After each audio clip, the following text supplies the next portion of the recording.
Ito mga idol, may fat bike nga pala dito. Fat Bugs bike. Steel frame. Ayan. Nga pala ito 26er ito mga idol. Sa mga mahilig sa mga fat bike. Fat bike lovers. Ayan. Nakaano nga pala to, grip shift, revo shifter no. Grip shift. 7 speed lang to mga idol. Pag mga ganito, 7 speed. Yung handlebar nya, bakal pa rin yan mga idol. Ito lang alloy dyan, yung stem. Yung frame syempre ano rin yan, steel din to mismo, ano nya, fork. Fat bike, yung gulong na nakasalpak dito 26 by 4.0. syempre nakaano na rin pala to, disc brake na rin, pero ano, mechanical disc brake pa rin siya. Shimano Tourney pala sa rear derailleur, 1 by 7 speed Shimano Tourney rear derailleur. Ang presyo nito 12,000. Ito may Giant pa pala dito, 11,500 Giant Crossstar. Ito medyo mababa yung ano nito dito, sa may top tube at saka down tube. Medium nga pala size nito mga idol, hybrid bike. Yan. Ito yung hybrid bike na pwede mo pang laparan yung gulong niya hanggang 35C. Naka V-brake nga pala to sa likuran, ganoon din sa harapan. 3x dito sa crank niya. Tourney, Shimano Tourney pala sa front derailleur. Shimano Tourney. Ayan. Tapos Shimano Acera dito sa rear derailleur po. 8 speed 8 speed to mga idol. Crossstar. Ayan, Crossstar Giant. Yung condition niya, medium size po yan Pareho na rin quick release harap at likuran, alloy hubs. So yun, medyo magaan na yan pag ganun. Separated po mga idol yung mga shifter niya saka brake. So yung ano niya, Shimano V-brake ito mga brake lever niya. Yung mga shifter niya, quick release na rin to. Yun nga na separate pala dito sa mga preno. Naka 3x8 speed. Ayan. Unbranded kasi hindi ko makita kung Shimano siya o hindi. Alloy itong handlebar, ganun alloy din yung stem, tapos Giant headset. May bell pa Yun. Ang presyo niyan 11,500. Medium size.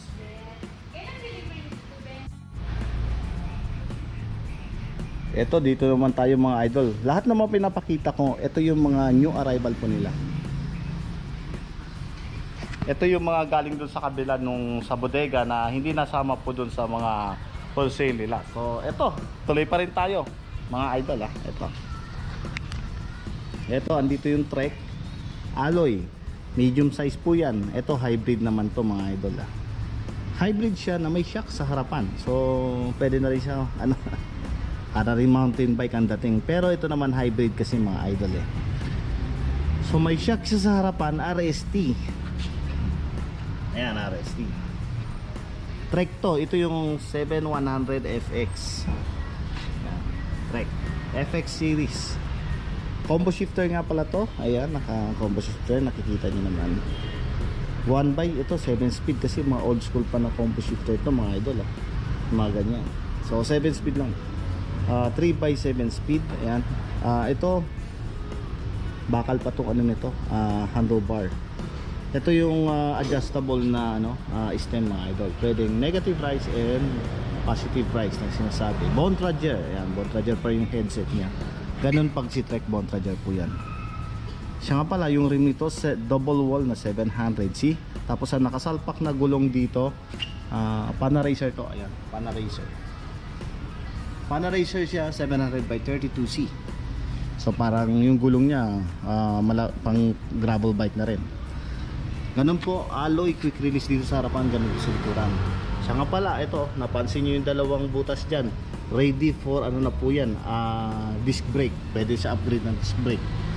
So medium size kasi ito SR Santor yung crack niya, 3x. Shimano ng series sa front derailleur niya.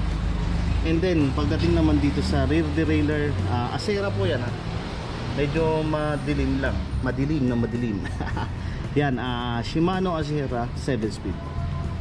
V-brake sa likuran, ganun din sa harapan. Original pa rin na Bontrager quick release. So may shock nga pala to sa upuan. Wow, himas lang. Ayan mga idol, 12,800 ang price nito. Yan, trek. Ito, may tatlong road bike dito, magkakatabi po yan. Ito, pareho tong dalawa, extra small Ito naman, road bike. Yan, kung familiar kayo sa mga ganyan na brand, Benefew version 2. Yan, Art Cycle Studio yung mga ganyan. Alloy nga pala itong mga idol, extra small. So 48 cm po yung size niyan. Saka pala ang group set nito is Shimano Tourney. Ayan, pero naka STI na rin po siya. Drop bar alloy, ganun din yung stem is alloy. Oy, Sogo pala to Sogo, yan, alam nyo na. Caliper brake sa harapan, ganun din sa likuran. And then pagdating naman dito sa tire niya na Kenda, nakasalpak dito Kenda 25C to yung mga ganito. Tapos 700C double wall yung rim niya. Stainless pa yung ano niya, yung hubs niya na quick release, pareho dun sa likuran din. Pero stainless tsura niya. Pero alloy yan mga idol Alloy sa harapan, ganun din sa likuran. Quick release. Ayun, himas-himas tayo mga idol. Ayan, nakatubay lang to 2 dito sa crank niya. So unbranded, di ko makita yung brand, di ko alam kung nabura. Yon, so Shimano Tourney front derailleur. Tapos sa rear derailleur, ganun din, Shimano Tourney. Ayan po. Pero ang ano nito parang 2, 4, 6, 8, 10. Hanep naka 10 speed to. 10 speed, tinalo pa yung mga iba. 10 speed siya. Pero ano siya, Shimano Tourney. Pero naka 10 speed. Kumusta kaya shifting nito? Yun lang, di ko kung mapapatakbuhin to. So ang presyo niyan mga idol, 10K. Eto, dito ako nagulat mga idol. Ang dami nito sa atin sa Pilipinas, tong Trinks na to Pero ito mga idol, ito yung sinabi ko na galing to ng Japan. R600 yan, pero bihira to dito sa Pilipinas. Ang size niyan 48 cm, so extra small po yan. Ang kagandahan niyan idol, ayan, carbon Lodi, carbon, himas-himas lang yan, carbon. Caliper brake na rin yan sa harapan, ganoon sa likuran. No brand pa rin siya. So yung mismong niya, hubs, alloy, gold, ayan, nakita nyo. Quick release dito sa sa harapan, ganoon din sa likuran. 700C nakasalpak na na gulong diyan. 700 by 25C. Siyempre yung rim yan pareho, hindi pwede magkaiba yan. 700C automatic yan sa mga road bike. Tapos napansin ko Shimano Tourney nga pala ang nakasalpak dito na STI. Ayan, paborito ni ni Trinks, mga Shimano Tourney. Alloy drop bar yan. FSA yung niya, nakita ko rito sa stem pero Trinks yung mismong stem niya. Dito sa headset pala yan, FSA. Neon green mga idol, ayan. Naka pro wheel crank 3x. Front derailleur Shimano Tourney. Tapos pagdating dito Shimano Tourney sa rear derailleur, ayan. 7 speed pa rin siya, So yun, ang ko dyan, si Trinks nakarating na ng Japan, sumikat, binalik sa Pilipinas. Ayan. Ang presyo niyan 14K. Ayan. Yung original pa rin yung saddle niya, Trinks pa rin. Trinks yung seat post. Siya nga pala, hindi pa siya quick release. Road bike to mga idol. Eto, meron dong isa, baso. Devil Baso. 53 cm to. Alloy. Yan, alloy po yan, alloy frame, pero carbon yung niya, fork. Yan, baso pa rin original. 700C yung rim, double wall po yan. Siyempre Microtech po yung niya, mismong hubs. Yan, alloy din yan, quick release dito sa harapan, ganun din sa likuran. Caliper brake harap at likuran. Ito yung R350 Tektro brake. Yan, Tektro caliper brake. STI na nga pala to Ayan. Pag mga ganito tsura, familiar ako dito kasi. Naka yan, 8-speed micro shift yung mga ganito Ayan. Parang STI na rin po yan. Quick release tawag. Ayan po, 8 speed po mga idol